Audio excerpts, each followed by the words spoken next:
This is Solo P1. Welcome, welcome, welcome. Welcome to episode 4 of the Football Ballers. In a minute, I'm going to bring in Toto Hammer, but I just want to say a few words before we start the show, before we start the intro. Look, we're going to be talking about briefly tonight about these rules, what's going on with Everton getting charged. It got announced today that I think Everton's getting charged and Nottingham Forest for overspending. I don't know how that works out. Nottingham Forest overspending. And I haven't heard nothing from Chelsea. No charges brought to Chelsea. We've got 140 plus charges to Man City. And nothing's happened yet. But Everton are getting charged again.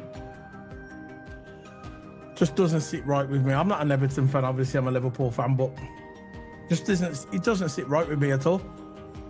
So in a minute, I'm gonna bring in Toto Hammer, but I'm gonna play the trailer and then you can come and we can talk. And if you're watching it on the actually I'll bring you Toto Hammer now. Toto Hammer!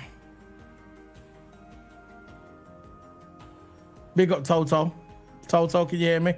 Big up, bro. Yeah, big up, man. I'm going to play the trailer so we can do the intro and we can start it. So we are recording now. We are live.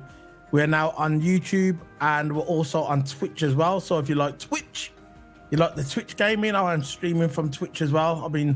I used to stream F1 on there. I'm going to continue to stream on and FIFA as well. So check out the Twitch. But we are, for all my Twitch viewers, hit that follow, hit the like. So let's start this trailer and then we can start discussing what's going on in the Premier League and this what is it? The breach, Huscat breach. FM. And hand you down to pitchside LFC TV's Peter McDowell. Thank you, George. Good evening, everybody.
There we go. We're back. I can hear an echo. I'm gonna pause it. Yeah, can we pause it? There we go.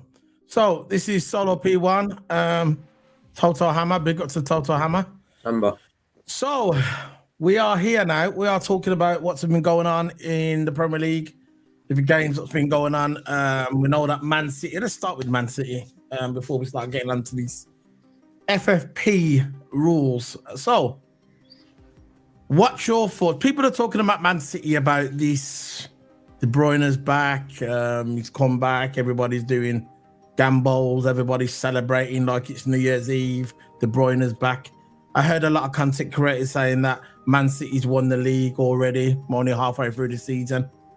I'm not denying they're not the favourites, but you can't just come out and say that they've won the league and the league is only halfway through the season. Yeah. But it is what it is. That's a football fan sometimes. Some fans get over emotional, very reactional, but it is what it is. So, what's your thoughts on Man City? I'm not really going to go about the game that much. I'm just going to talk about Man City. What's your thoughts on Man City and what's been going on with De Bruyne? What's your thoughts on it? To be fair, right, I think Man City was probably lacking that creativity, even though they were a good team anyway and they had depth. You had Haaland injured, and of course you had De Bruyne injured, two key players. And you know that last season, how De Bruyne and Haaland had the most assists in that whole season alone. So them two as a partnership, that's what City was usually missing. Of course, you had Julian Alvarez, of course you had Rodri and all that, but De Bruyne was the creator. He was the finisher. He was the one who feeds in the ball to Haaland. Haaland always finishes them off. That's a duo that City was missing this season. Now, I know Haaland's still injured, but they got one part of the puzzle back. They got De Bruyne back. And look what he did to Newcastle. He came on, got himself an assist, and he got himself a goal. Straight away when he came on, impact. And even though Newcastle was leading 2-1, right? He had to try something. City had to try win the game because they can't afford a draw or a loss because they will lose even more points to have less chances of winning the league title.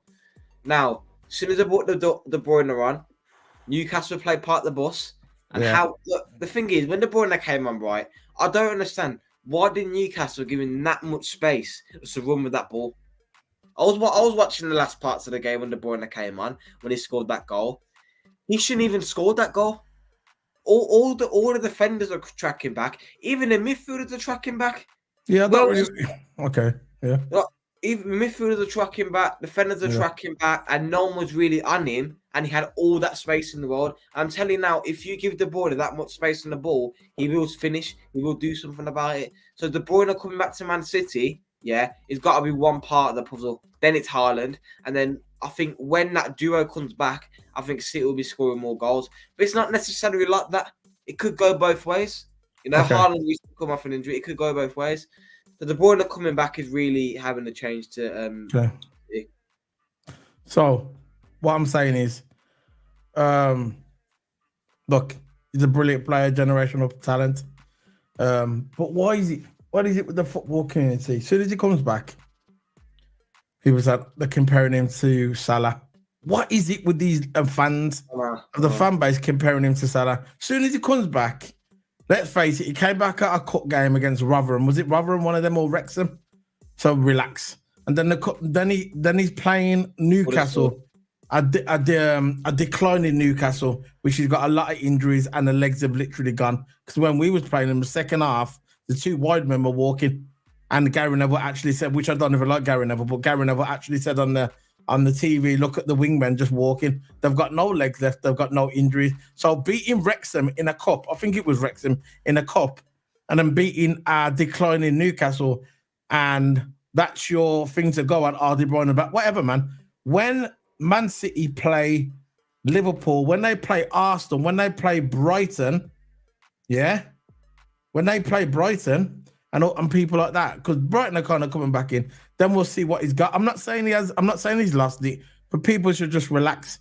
They beat Newcastle, which they was lucky to beat Newcastle. Let's face it, they were lucky to beat Newcastle, but because they got that goal right at the end, now you got fans coming out saying we're going to win the league. Why are people so reactional? Why? I just don't understand. Just see what happens. You can't just give the trophy. So by their logic, we should give them the trophy. We shouldn't play no more games by the Man City fans. I'm not saying all of them. I'm not saying all of them because I don't know all of them. Just the ones I see and the ones I see on Twitter and the ones I see in the street. All I ask, and most of the ones I see in the street are fake fans anyway, because 10 years ago, 15 years ago, where was the Man City fans? Let's just be realistic. But what I'm saying is, I just don't understand why people say, they've won the league. There's so much games to go. I'm just saying. What are you saying? That's what I'm saying, because like I've always said this, one player is not going to make up the whole team. You are not a one-man team. You know, like it's about how you work as a team, how City work as a team. It's not about just De Bruyne coming in and he's going to smash the Premier League. And like different teams play with different ways. Like if you got Man City and Burnley and Lobot Burnley, you got different teams with different tactics who are going to play different ways. So playing against Newcastle, because Newcastle, of course, got injured. They got centre-backs injured. They got midfielders injured. So when they're actually going forward and they're playing that, that constant pressure that they're going to lose legs because they have really no subs really to put on for Newcastle. But again, we've got to look at the whole season alone. City has survived about De Bruyne. You can say City has survived about De Bruyne. Yeah, but let's face it, they haven't had Haaland for a few games. No, because I think Haaland got a hamstring or something like that. They're struggling with a muscle. But I think, in my opinion, soon as that De Bruyne and Haaland combinations come back, I think they're going to score more goals. But again, it can turn around with different teams. That's all I'm saying. It can turn around with different teams as they go in the season. Of course, we've got cup games coming up. Of course, you've got Champions League. So De Bruyne will have to prove himself in them major tournaments. So De Bruyne coming back and doing against Newcastle as a sub, that's what I just said, not for special. That's what he has to do it in major tournaments. We know we can do it, but what I'm saying is the only thing that I'm talking about really, what I think is hilarious, with they're saying that they've won the league already. That's the arrogance of certain fans. Certain fans are just arrogant anyway in the community, especially. I'm not saying just Man City fans. There's a lot of arrogant fans, but I just don't agree with it, where they're saying that they've won the league and we're only halfway through the season. I don't buy it. People who think Arsenal are out of it, they're not out of it. Arsenal's still there, by the way. Arsenal's still there. All it takes Arsenal to get back into it, if they beat us when we play them with our half squad, if they beat Liverpool, they're back in it. They're back in it. Toto, you all right, mate? Yeah. No. They're back in it. They're back in it. So, let's go on to the next one. So, the next one we're going to talk about now, FFP. You all right to do this video, bro? Yeah, I'm all right. What's up? Big up, bro. Stefano Marco Corleone, what's up, bro? Welcome to the channel. I haven't seen you in a while. Big up, bro. Yeah, we're just going to discuss some news on what's going on around in the community. So, we are talking about FFP. Let's get this on. FFP, Everton and Nottingham Forest face points deduction as a dual charge with FFP breach. Everton and Forest have been both informed they have breached Premier League probability and substantially regulations PSR and are now at a threat of points deduction. We all know that Everton already got points deducted earlier this year. Not this year, early last year. No, late last year. The first half of the season. And they, what was it, 10 points? Was it 10 points deduction? 10 point deduction. So it was a 10 points deduction Everton faced. And it looks like it might happen again, and a fine.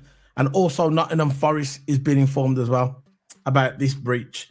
It makes me laugh. When I see this, I think you would never think, look, when you see the amount of money that Chelsea is spending and the amount of money that Man City is spending, especially Chelsea, why aren't they coming under investigation? It seems like they're getting away with it because it seems like that the Premier League, whatever, who's behind it, are punishing the smaller teams. Do you understand? Yeah, I know. Because I just don't understand. You got Everton and Nottingham Forest charged, but why ain't something like City charged? And I think the reason why is because they got 115 charges. But I don't understand that 115 charges. Why aren't they at least charged for that? And how is City getting away with it? How is Chelsea getting away with it?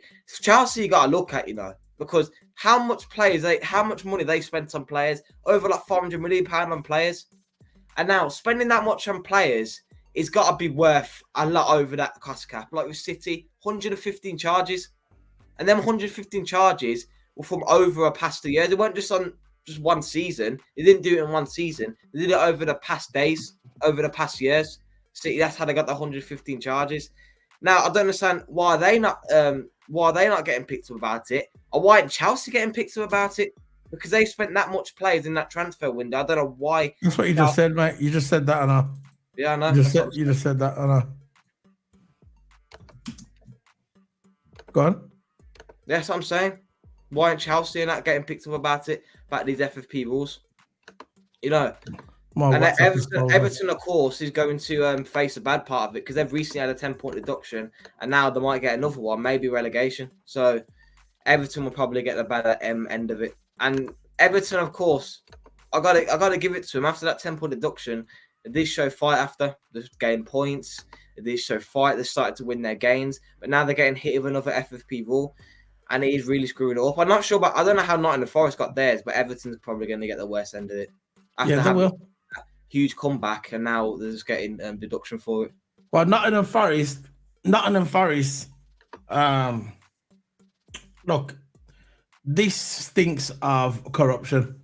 Okay, I'm not naming any names because I don't know the facts, but it's just bizarre to me when teams like Man City that are on 144 plus charges, and Chelsea, who spent $1 billion within one calendar year, nothing happens to them. But teams like Nottingham Forest, the smaller teams, the teams like Nottingham Forest and Everton are getting hit with these fines and penalties. It just doesn't seem right to me, and it's obvious it's corruption. Just like there was corruption in Formula One, there's corruption in this. I just don't understand what's going on really. So, what do you think is going to happen to Everton? You think they're going to get away with it, or do you think they're going to get slapped with? Some people are saying about fines. That it's going to be fines, maybe fined, or it may not be points deduction. What is Everton actually done? Have they like breached a cost regulation? Yeah, it says on here, Everton and Nottingham Forest have bowling. It says both clubs were told about their alleged. So it hasn't been confirmed yet. Alleged. So they've been accused of breaches on Monday afternoon, and have been referred to the Independent Commission. Punishment for such as when people say it's an independent commission, I don't believe that. We all know that they know each other. So when they say it's an independent investigation commission, I just don't believe that. It just doesn't sit right with me. So it's referred to an independent commission. Punishment for such as breaches can include a fine or points deduction. So it could be a fine. They might look at Everton and say, you know what, we gave you a points deduction this time. Now we're going to give you a fine. I'm just guessing it might be that. Or Nottingham Forest I could see Nottingham Forest, if found guilty, I could see Nottingham Forest facing points deduction. I can see that. I think Everton might get away with a fine. But yeah, again, I think as well because Everton's last 10-point deduction was for overspending, which means they spent too much on players. But after that, they served that FFP rule. I don't know why they're going to get. I don't see the reason why is that serious enough to get hit with another 10-point deduction. So overspending on players, similar to why I don't know reason why Chelsea ain't getting picked up about it. Everton spend a lot on players, and Chelsea spends a lot of players. Overspending is really, really, important to the FFP, so that's where you get a 10-point deduction. I know that. I think with this FFP they're getting done for. I think it's going to get a fine because I don't see the reason why. I think Everton will. Everton will, yeah. I think Everton will get a fine. I think Everton will get the fine, and I think Nottingham Forest will get the points deduction. Because I'm going to go and have a look at the table now. I'm going to bring up the table, right? Yeah. I'm going to bring up the table. I'm going to have a look where they are in the table. So I'm going to just share the screen so everyone can share the screen with us. There's the Premier League table. So there's the Premier League table. Let me just bring this in so you can see it properly. There's the Premier League table. So on top of the table, we've got Liverpool. So I'm looking at the where's Forest. Forest is 15th on the table and they're on 20 points. If they get a 10 points deduction, that'll go down to 10 points and they'll be basically second from bottom. They'll be second from bottom. If Everton get 10 points reduction, they'll be plumb bottom. So it's not going to work out for any of them, really. I think Nottingham Forest is the better team. I think Nottingham Forest could probably get out of it if they get a 10-play penalty now. I think they could get out of it, but Everton will be finished, I think. I think Everton might be finished. And it's a shame. It's a shame all this is happening with the Premier League. It's a shame. So what you're at? So looking at more news before we head off. The Genius Liverpool and Crystal Palace swap deal and would be massively benefits to both clubs. So what they're talking about this now. Despite Liverpool, this is there. Can you see that? Yeah, despite Liverpool's less than cerebral injury problems this season, they appear to be taking a rather calm approach to the January transfer window. You don't say. I don't want to get done for the copyright here, so I'm going to undo it. You know. So I'm going to do that. There you go. It said the latest transfer rumours suggest that Liverpool could be putting their ducks in a row ready for the summer rather than scrambling around for the game-changing recruits this month. The Reds could well bring in a beneficial reinforcements before February, but there have been very few reports of any advanced talking stages between the clubs. So basically what they're saying in here, Liverpool might be going for, we might get a centre-back maybe, because that is heavily linked now with a centre-back. I watched a podcast today, a very credible podcast who's got links to Liverpool. I watched it on YouTube, and there's rumours now that we're going in for a centre-back, which we definitely need. If we can get a centre-back, I'm good with that for now. Because if the people start coming back, okay, whatever, yeah, we'll start coming back. But they are going big in the summer. That's the rumours. Well, I've heard this before, but that's the rumours that we are going in big this summer. What's your thoughts on us maybe bringing in a centre-back? And what are your thoughts on about the summertime? Do you think this rumour seems like credible? I heard that. One more thing, sorry. But there's another thing as well. Thiago's supposed to be going. Rumours that he's going to Saudi Arabia, which I'm happy about. If we can get money on him. At the end of the day, right, a player like Thiago, he's going to get a lot of money when it goes to Saudi Arabia. So making that money to go buy out a class midfielder, a class centre-back. But I think since he's not really, I know it's now. He's wrecked. He can't come back. I know it's now the 15th of January and there's still 2025. There's still about 15 days left of the transfer window. I still think instead of just sitting back and wait for our injuries, we need to go buy out a left-footed centre-back or a DM, someone like that. But I would prefer a left-footed centre-back because Gomez can't be covering the left-back position and right-back position and the centre-back position for long, because we did that last season with the players. Klopp was too arrogant to buy someone because we won the Champions League and all that, and Klopp was too arrogant to buy someone. And look what happened. Fabinho lost legs. Matip lost legs this season. Even though Matip's looking better this season, he lost legs last season. Yeah, but I think but I think now we are starting to. If we're going to start resting our players, yeah, like Van Dijk, we need to rest Van Dijk more instead of because we play him almost every single game. But if we're going to conserve him and let him stay as a world-class centre-back as he is, we will need to rest him and buy another centre-back, a left-footed centre-back. And that's what Van Dijk is. He's a left-footed centre-back. He plays off the left. Yeah. So if we get that kind of centre-back, and maybe we could go for centre-back that can play both sides, something like Gomez. Yeah, that's what I was about to say. I think that's what we're going for.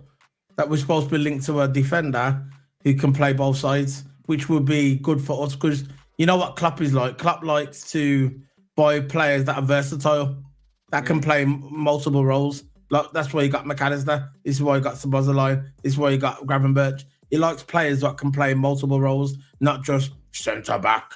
I'm gonna buy you to be a centre back. Can't play left, can't play right. Like the old days, it's the old football teams. We used to buy a right back, and the right back just stays right back. Left back just plays left back. Now, in today's football, you want players that can play multiple roles, and that's what this guy, what we're supposed to be bringing in. Rumours that we need. We do need a centre back. We need someone who can play both sides. We do. And that's the fact of the matter is, as soon as we lost Matip, if Matip wouldn't have got injured and Matip would have stayed with us, I would have said no. But because Matip got injured, it's essential that we buy a centre-back in the January. If they want to go big in the winter, go for it. Okay, go for it. But now we need a centre-back. So let's go through the games. Before we head off, we're going to go through the results. Okay, I'm going to share the screen with moi. So, no, by the way, Total Hammer is knackered, by the way. He's knackered. But this is he's showing his dedication, by the way, guys. So if you're watching this on the stream, he's knackered. But you know what? He wants to do the video. I said to him before, I said, you sure want to do the video? Message him. I rang him on the phone. I said, you sure you want to do the video? And he goes, yeah. I go, you're tired? And he goes, yeah, because he went to the gym, he does his training, because he's a go-karter and he's a racer. And I said to him, do you want to do the video? And he goes, yeah, I'm tired. I go, don't let me do it. Then he goes, nah, I'm doing it because I love the channel. See the dedication now. The dedication on this channel. Dedication, man. Styled. So, let's go through the results. Man United and Tottenham 2-2. I watched this game. I thought that even though it was a draw, 2-2, I believe that Tottenham were the better team. I think after the first goal, I saw the first goal was very quick. The first goal, when it was in 3 minutes, and Højlund scored, and it was a good goal. It was a decent goal, but after that, those went flat. I know Rashford got the goal in the 40th minute, just before second half, but it went a bit flat after that. Tottenham equalised with Richardson, baller Richardson. I wish he was at Liverpool. They scored in the 90th minute. A lot of fans wouldn't agree with me, but he would cook at Liverpool. And then Rashford scored in the 40th minute, and then in the 46th minute, Rodri scored. Rodri, Benteke, and it was a 2-2. But our Tottenham was much better in this game. Tottenham played better. Tottenham should have won. And what do you think of the game? I think after when I watched the post-match interviews, Roy Keane was saying, they're asking Roy Keane, was Man United the better team or was Tottenham the better team? Tottenham was, of course, the better team. Tottenham were much better. Look, Man United, even though they scored, the 2 quick goals, I think the first goal caught them off guard. It was a really good... it was a good goal, though. Højlund, and the keeper couldn't save that. Come out, it was going top left corner. The keeper wouldn't have saved that. It was going near post, and yeah, the keeper would have saved that, but it went top left. There's no way to say. It was really, really good shot, really good and powerful shot. I think one player at Man United that people are starting to pick out is Marcus Rashford. He is now starting to pass the ball more. That he's absolutely allergic to. You rarely see Rashford pass the ball. But you see Rashford passing the ball now, and you see him scoring more. And apparently, they're getting overhyped and now saying, "No, he's starting to cook." Rashford is starting to cook. Come on, look who he's played. Yeah, even though he's going to start to pass the ball more, even though he's going to assist more, he could even score more. You don't know, but he's not cooking yet. He just had two good games. He's not cooking after 2 good games. But to be fair, when I watch Rashford play, he's starting to pass more. So as a neutral, I've got to give where credit's due, but he's not cooking yet. But Tottenham, I think, as soon as after Højlund scored, Tottenham was under pressure. I like the manager, I think he's hilarious. I know. I think he's hilarious, yeah. Did you watch that video on YouTube when he was trying to he was battling with the referee and his players that told him he's a I'm telling you now, bro, he can handle himself, the Tottenham manager, he's a baller, I can tell. He's a baller, man. Old school. Tough man, you get me? Tough geezer. Some bare knuckles. He looks like a bare knuckles. I think Ange, the Tottenham manager. Yeah, that Tottenham manager. He's an all right manager, and I think Tottenham can play that press well. Could look what they did to United yesterday. Yeah, but it's not really. Yeah. Look at the possession, 64%. Yeah. 64%, 36 possession. I like reading off stats because that's a crazy number. 64, 36, a lot of difference there. I can't be bothered to do the maths. You don't have to. Right, who cares? We're not stat people on here. Yeah. 64%, 36 possession. It's a really, really big difference between the both clubs. And Tottenham was the best team throughout the whole game, and they just didn't finish off their chances in time. I think Man United, of course, played defensive. You know what Man United is like. When they know they can't score, they did it with us. They knew they couldn't score. So what they did is just low block. Yeah, but they didn't do the low block with Tottenham, though. No, they didn't do no low block with Tottenham. They've done it with us because they knew Wagwan. They knew if they did do that low block, what was going to happen. That's what they've done, the low block. They come there, yeah, and they basically said, this is Man United's attitude when it came to Anfield. We just have to lock off the defence. They had no intention of trying to score, no intention, none at all. So let's do this. Let's get on to the next game. Of course, Chelsea won the game as well. So they've gone. Yeah, of course, I'm going to continue. Of course, you had Chelsea's game as well. Chelsea actually won the game, which put them ahead of Man United. So Man United was treating this like a cup game because Man United want to get up in the table and want to at least get Conference League or Europa League. So this game meant a lot to them. Of course, they had Tottenham as well after Chelsea winning their game. Lucky penalty by Cole Palmer. But rounded off the game 1-0. Sorry about that, guys. Sorry about that. I pressed back up to change the page and I pressed back up on the StreamYard and I came out. So there you go. So it's Aston Villa again dropping boys 0-0. Everton, it's a tough game to go to. But on my prediction before this, I thought Villa was probably going to get a 1-0. Didn't happen. Everton are very tough. They're quite solid at home. Newcastle versus Man City. Let's talk about that one. Look, I watched the highlights. I didn't watch the full game. But Newcastle, I'm going to let you talk about this because you got more of an opinion on this than me. But for what I saw, they bottled it. Newcastle bottled it. They came out in the second half. Eddie Howe scared of losing, so we tried to shut up shop. And what happens when you shut up shop with Man City? I'll let you go. Go for it. Yeah, I just can't believe Newcastle's winning 2-0. And there was only like 10 minutes to go, right? And it's the same on rubbish every single year. Like, when you get, say, flipping Arsenal beating City 2-0, for an example, City can just score 3 goals within like 10 minutes. City, that's how City works. You know, if they're losing, they won't give up. They won't drop their head. They'll keep on going. And look what happened. Newcastle was winning 2-0. And then they were still winning. City got one back. It was 2-1. But there's only like 2 minutes to go. Plus the injury time. But there's only 2 minutes to go. They let City score in injury time. Yeah. They let him score. There were like 5-10 minutes to go on the game. And they let him score 3 like that. Which I do not get. Even though Newcastle is running out of legs. But how can you bottle a 2-0 lead? You were winning 2-0. How can you bottle a lead? If you know your forwards are going to go out of legs, bring on a defender. Because you're not just missing centre back. You got youth to put on. You got different other choice centre backs to put on. Why didn't you just, instead of playing part of the bus?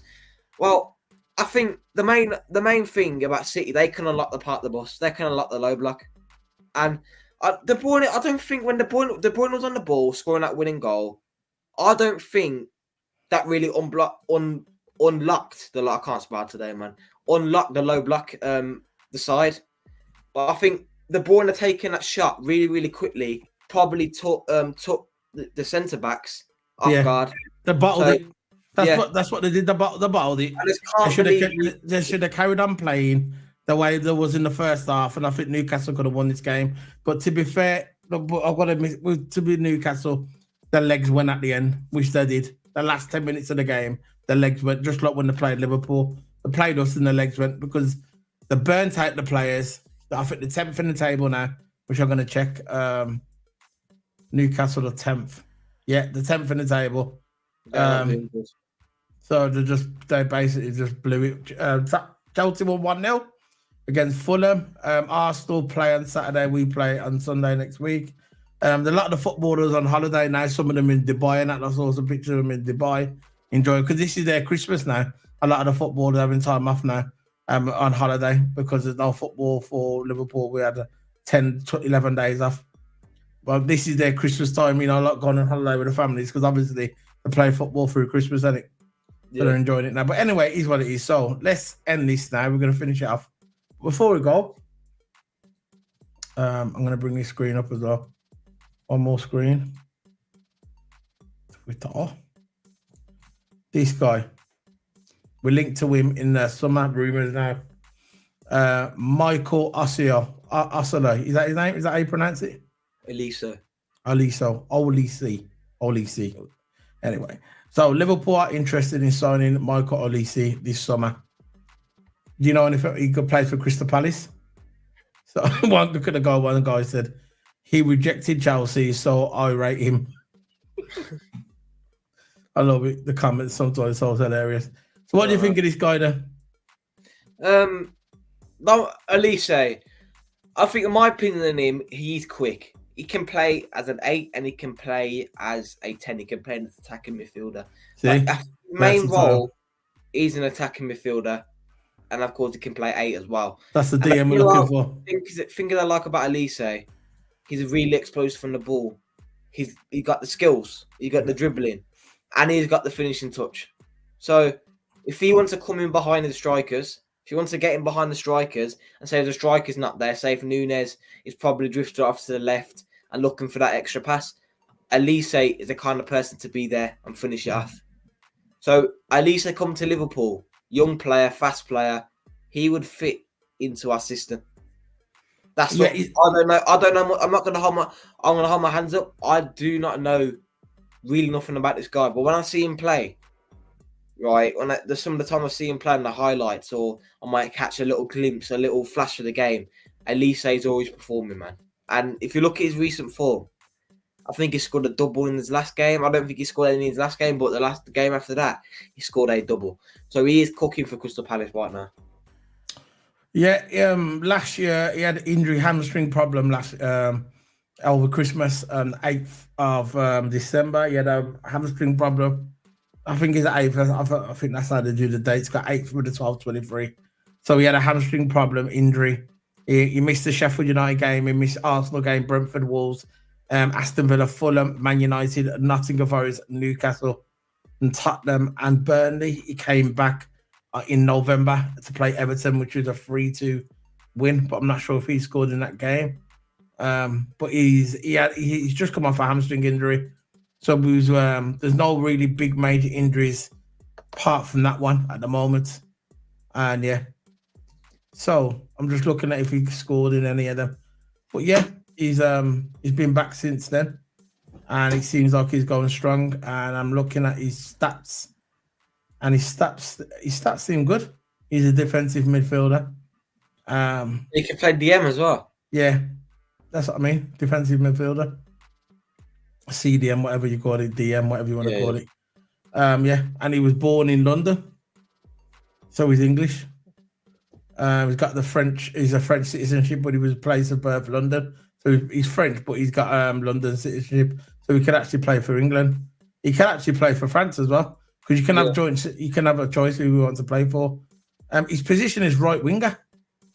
He's right winger. His position is basically he can play an 8, a 10, and a 7, and he can play off the right as well. So Elise, what I like about him is really versatile. If you want him to play DM that day, he'll play DM that day. If you want him to play 8, 10, or right wing, he will play that's the kind of player that I want at Liverpool, man, because exactly. We need a player that could cover all positions. We can't just get, say if we miraculously get Haaland, the only position he can play is striker.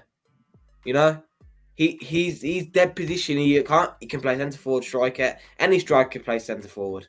Right? Depends what it is. Depends how the role is. If he can play with a striker, yeah. We're not looking for players like that. We are looking for players that can play both sides. I'm going to go back to my Gomez point. He can play anywhere at the back. Anywhere at the back. Endo can play DM and he can play 8. So we're all, even though it's either one extra position, that every little helps. No, like at least he can play multiple. He can play, like you said, he can play DM. He can play 8. He can play centre mid. He can play cam. He can play right wing, as you just said now. So if he can play DM and right wing, and when Salah's off, he can fill it. So we can have Elise and Elliot both as backups, because if we're going to get Elise, we've got to get him now, because Salah's still got his AFCON. He's drew his game. If he would have lost, he would have probably, I think he would have been out because it's round 1, and I think they're going to play a replay game. Yeah, he drew. Yeah, he so drew, Salah, you mean Egypt to drew, the 2-2. He scored the second goal to for them to draw. They was losing actually. So people saying that they haven't got the biggest. People are saying they haven't got the biggest. They're not really the favourites. They said that they'll probably get knocked out in the group stages, which I know that please a lot of Liverpool fans. I'm looking at his stuff on here, but he scored 5 goals this season in the Premier League. 5 goals. I don't know about the cup games overall, but there is Premier League goals, 5 goals. So that's okay. Scored more than Nunes. Or has Nunes scored about 5? Like I think Nunez has got 6 now. Gakpo's one behind him now. Yeah, I think so. So he's had 5 goals this season. And yeah, you look at the end of the day, he's had 72 appearances. He's had 9 goals overall. 19 wins. He had 9 goals in attack. Yeah, he said shots 97, shots on target 33, shooting accuracy 34%. But he's not striker, is he? Hit woodwork twice, big chances, missed once. He's only missed 1 big chance. So it is what it is, man. Let's see what happens. We know how these rumors go. They never come to fruition. There's always some sort of balls up with us, you know? But it is what it is, man. Pause. That sounded wrong. I got to get these cameras sorted. I'm all over the place. There's a lot here. Yeah. So we're going to be heading off then. Thanks for watching it. This is episode 4 of the Ballers Show. Remember to smash them like buttons. Sorry it's a bit early, bit late. I mean, it's I've been busy all day with, life. And I've just got back and I decided to do a video. I'm tired. As you can see in my eyes, I'm tired. Total Hammer's tired as well. Yeah. But we had to do the video because we're committed to the channel. Look out for some pre-records tomorrow. Might be doing a Formula 1 video tomorrow. Look for some pre-records because the Formula 1 season is starting soon. I'm going to be doing some stuff on Hamilton, doing some stuff on the pits as well. Mercedes working on a new pit team, new training for the pit team. So it's looking good for Mercedes. There's good rumours coming out of the garage as well. Hopefully Mercedes can get the stuff together and challenge Red Bull this season, please, and make it an entertaining race. Yeah, that's what I want to say. More season last season, man. I want it to be a good season. Yeah, where at least the top 5 teams were involved. Yeah, it is what it is. So let's finish there. So big up to everybody. Smash the like button and subscribe. Big up to everybody. And before we go, I was gonna put some. I don't know. It just doesn't work now. Let's go. See you later, guys. Big up. Bye.